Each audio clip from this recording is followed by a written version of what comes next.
Only on India Today, all the inside track about the cabinet reshuffle, and it's the shape of the new Council of Ministers, the details of which accessed by India Today now. 43 ministers, new and old, will be taking oath today. There will be former chief ministers, also former state ministers. Significantly, there's also going to be caste representation, looking at the SC/ST groups, and 5 minority ministers as well. I'm now going across to our news director Rahul Kanwal with all the latest. Rahul, clearly looking at diversity, election-bound states, there is a solid structure. Details only on India Today.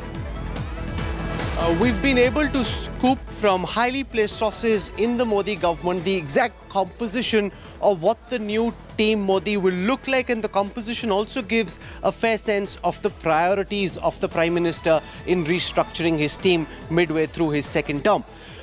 First and foremost, there are 7 PhDs, 3 MBAs, 13 lawyers, 6 doctors, 5 engineers, 7 civil servants, and 68 ministers with graduate degrees. From what I'm being told, a lot of effort being made on picking ministers with strong academic qualifications, so they bring with them that educational heft to what they do in their ministries, and that's one of the key criteria the Prime Minister has looked at. Apart from this, the government wants to send a message that this is a cabinet which represents the castes and communities of India, especially the backward communities, the Dalits, the tribals and the OBCs. And we have some specific numbers here.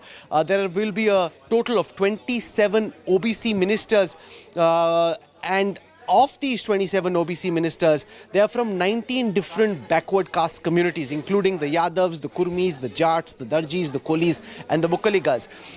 There will be, according to information that we've been able to exclusively garner, 12 ministers from the Dalit community.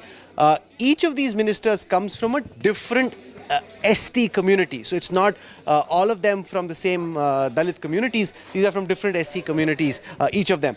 2 of these Dalit ministers will have full cabinet rank.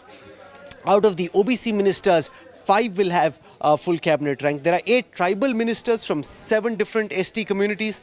We're being told a lot of effort made to try and lower the average age of the government. After these 43 new ministers have been sworn in today, the average age comes down to about 58 years. A lot of effort made to try and reduce the average age. Out of these, 14 ministers will be under the age of 50, including 6 with full cabinet rank. Effort also being made to bring in people with experience in state government. So there are 46 ministers who have different points in time been in different state governments, including 4 former chief ministers. 4 former chief ministers also part of the new Modi team lineup. Then there are 39 former MLAs. So one of the key thrusts seems to be experience in the states. 23 of the ministers as part of the final lineup have been MPs for more than 3 terms, at least 3 or more terms, so at least 10 years of experience with parliamentary processes.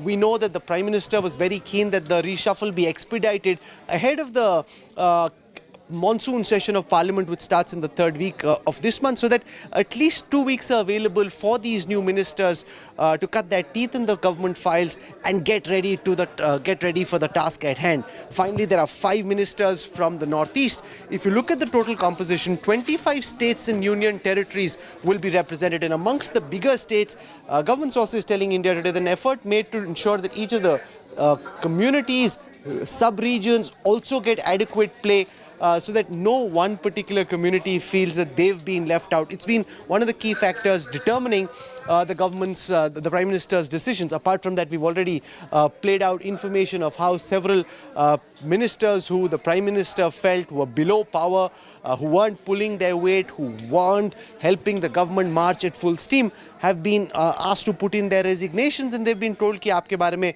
बाद में देखा जाएगा. For the time being, just put in your papers. Very interesting. And what you're telling us, Rahul, also signifies that this is a carefully crafted cabinet reshuffle that's taking place. We're also getting information, please stay on with me, Rahul, that there's going to be senior faces who are likely to be promoted. For example, we are hearing about Hardeep Puri, R.K. Singh, younger faces like Anurag Thakur. We're also being told G. Kishan Reddy. These are the names who could also be promoted as well. Rajiv Chandrasekhar, while having resigned, could be inducted into the Council of Ministers. So these are also names that are coming up. And therefore, Rahul, I want to come back to you because these are known names in the government. To keep them, to give them bigger responsibilities now also shows that their work is being acknowledged by the government because these are senior faces and likely to be seen further.